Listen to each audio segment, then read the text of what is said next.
They're starting to actually look like birds now. Little baby robins. Good morning. They're so quiet. They must be well fed.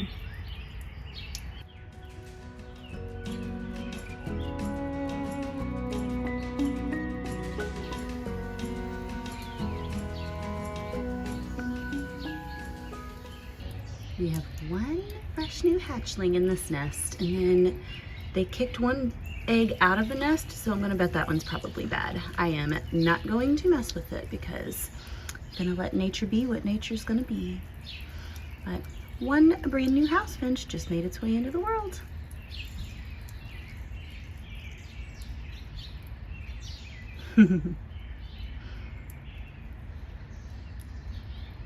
In other news, my hydrangea is getting its blooms.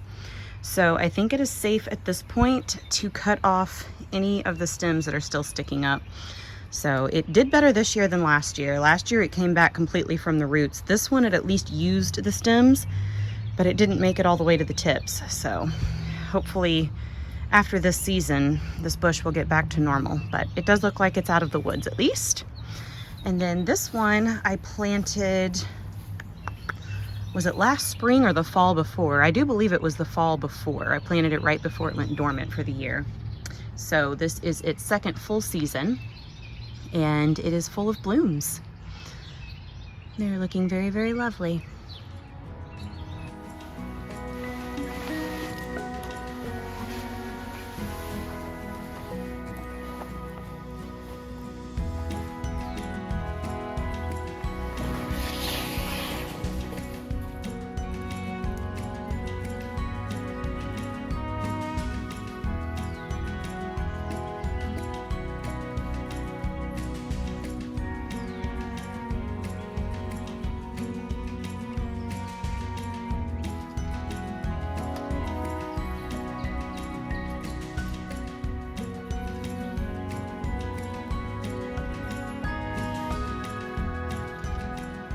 And the peony saga continues. This will probably be the last week that we really get blooms.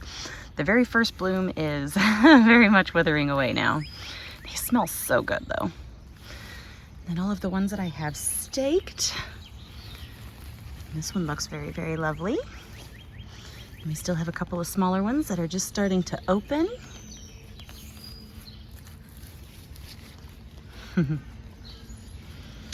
Won't be much longer and we won't have any peony blooms anymore. That one's on its way out. The dahlias are looking lovely, but as suspected, the one that I put here, neither one of them looked very good in the package, so I did not think anything was going to grow out of those. So I will probably be getting a refund for them soon, but I tried. And then we have lots of little zinnia sprouts that are coming up in here. And the cosmos are looking good. Yep, looks about the same as the other side. Maybe a few less zinnia sprouts coming up, which makes sense because I believe this side gets a little less sun than the other one.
Hello, I am working on making the tikka masala for this week. The recipe is actually for a slow cooker version, but I prefer to just toss it in a pot and let it simmer on the stove so it's done much quicker and I don't have to start it early in the morning or the night before. So I am just about done adding things to the pot. I still need to do the tomato paste and the actual seasonings, and then we're going to set it on the stove to cook. And then I will probably go ahead and also get out my air fryer and the other thing of cauliflower and get that chopped up and tossed in the air fryer to roast so I don't have to turn on the oven. And then I will have that for the cauliflower tacos for this week too. So pretty quick and easy because it's just chopping up a bunch of stuff, throwing it in the pot, and throwing it on the burner to cook. And if you would prefer to do the slow cook version, you certainly could do that first thing in the morning, toss it in the slow cooker, and have it ready for lunch if you cook it on high, or do it, in the morning on low and then have it ready for dinner. So anyhow, I'm going to go ahead and get the seasonings added to it. It needs tomato paste, garam masala, paprika, ginger, and then some salt and pepper. And that'll be it. And we'll have it on the stove and ready to cook.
So I thought I would show you guys just assembling the tacos since I made the air fryer cauliflower with you yesterday.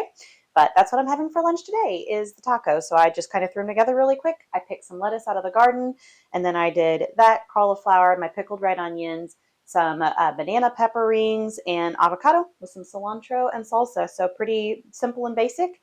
And I'm going to go sit down and eat this all up. Someone is loving the new couch. Hello, baby girls. Are you having a good snooze?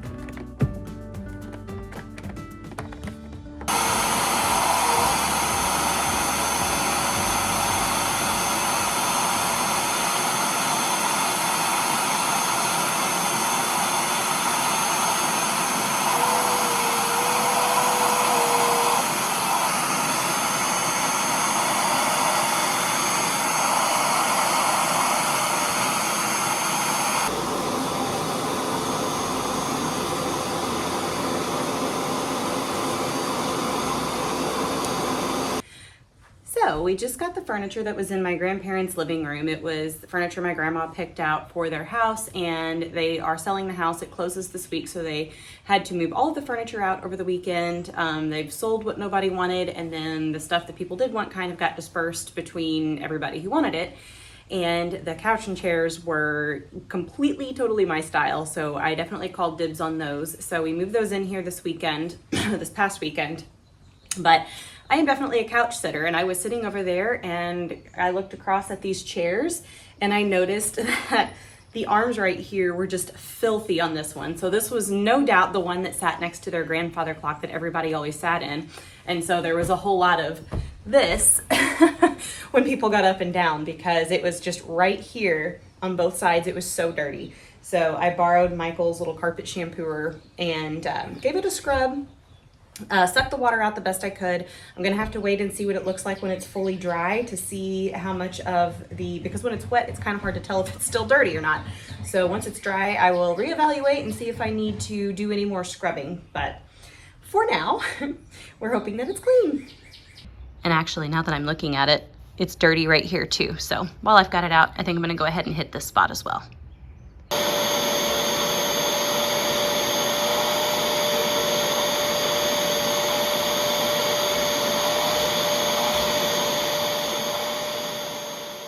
I got all of these little stems chopped off. I was a bad vlogger and forgot to film doing it, but it is definitely loaded in all kinds of blooms.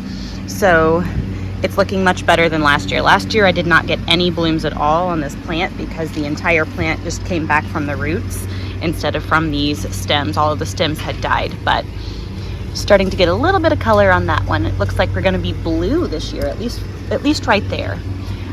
This one is weird because it has both pink and blue and some purple flowers all over the whole bush. And then as the season progresses, the color all goes away and they're just green. It's really weird. And then this one is in lovely full bloom. And I would love to cut some and take them inside, but this is definitely not the right time to cut hydrangeas. I mean, it is if you're okay with just blooms for a little bit, but I like to dry them. And when you cut hydrangeas this early in the season, they do not dry out well at all. They will just wither away and die. So in order to dry the hydrangeas, we really have to wait later in the season, usually about August or so. It's safe to start cutting them, and then you can take them inside, put them in a vase with some water, and just let that water kind of dry up from the vase. And once it's gone, just leave the flowers and they will dry out and be perfectly preserved for the rest of the year. And I have a mosquito out here chasing me around. I can see that this is going to be a bad year for them because normally we don't start seeing mosquitoes around here until about June 1st. And I've been seeing quite a bit of them here lately. So we did have warm weather starting in February this year. It was like 60 degrees the beginning of February, which is very unusual. It should still be in the 30s here during February. And then on top of that, we have had rain upon rain upon rain. It has rained twice as much as it normally does this time of year so far. So that's definitely not helping matters any. So I have a feeling we're in for a bad mosquito season.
I normally don't leave the house this early in the morning, but Michael is gone on a work trip.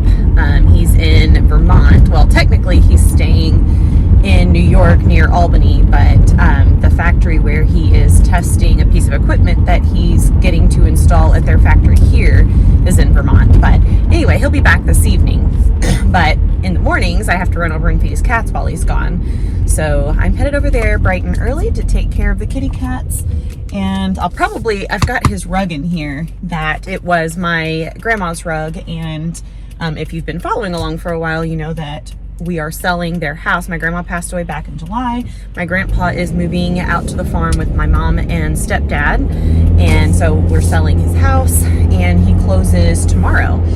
But everything's out. We moved all the furniture and everything over the weekend. But this rug, it's a huge rug. It's like a 7.5 by 10, I think, was in their living room. And it's got like navy coloring in it, and Michael has some navy in his curtains and blankets and stuff in his living room, so he's gonna take it. But anyway, I went up there last night and we loaded it up, so when he gets home we'll unload it because it is pretty big and heavy, so I'm not gonna drag it out of here by myself. But anyway, for right now, I'm headed over there to feed the kitty cats, and then when I'm done with that, it will be back to my usual normal morning, which actually today includes baking a loaf of bread because I do have some sourdough left that I bought from our local bakery. It's like a whole wheat sourdough, so definitely good and healthy. But I do also make my own just regular whole wheat bread. It is a no-knead recipe that's really quick and easy, so I like making it. But I'm going to go ahead and get a loaf of that all baked up. I went ahead and mixed the dough together last night and have it sitting out to rise. It has to rise overnight, and then you don't even have to knead it. You just form it into a ball and you put it in the Dutch oven and you stick it in the oven to bake. So when I get home, I will take care of that and I will see you back here then. These are the two feral kitty cats that we feed. The only time that they'll tolerate being touched is when we have wet food in the morning. And then these are Michael's actual kitty cats. And this little one is Emily's brother, who is Miss Beanie There's baby. And she has been TNR'd, which means trap, neuter, return, so no more babies for her. Okay, Georgie Porgy, let's get you some food. I just love these two. They can be very jumpy now that they're done eating their wet food, but there's George and there's Bean. Hi, buddies. What's the matter, Beanie Bean? Here's what'll happen if we pet George. Oop. He'll swat at me. See? He says, no touchies, please. Beanie will let Michael touch her. She used to let me pet her too, but I was the one that released her from the cat carrier whenever we got back. And so now she kind of keeps her distance from me a little bit, but she'll let Michael reach out and pet her. But George is an absolute nope. Huh. Bye-bye, Tito's. You gotta come inspect all the bowls. He's the one that's very food-centric. He likes to eat everything and anything that's in his sight.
Y'all, this rain just will not stop.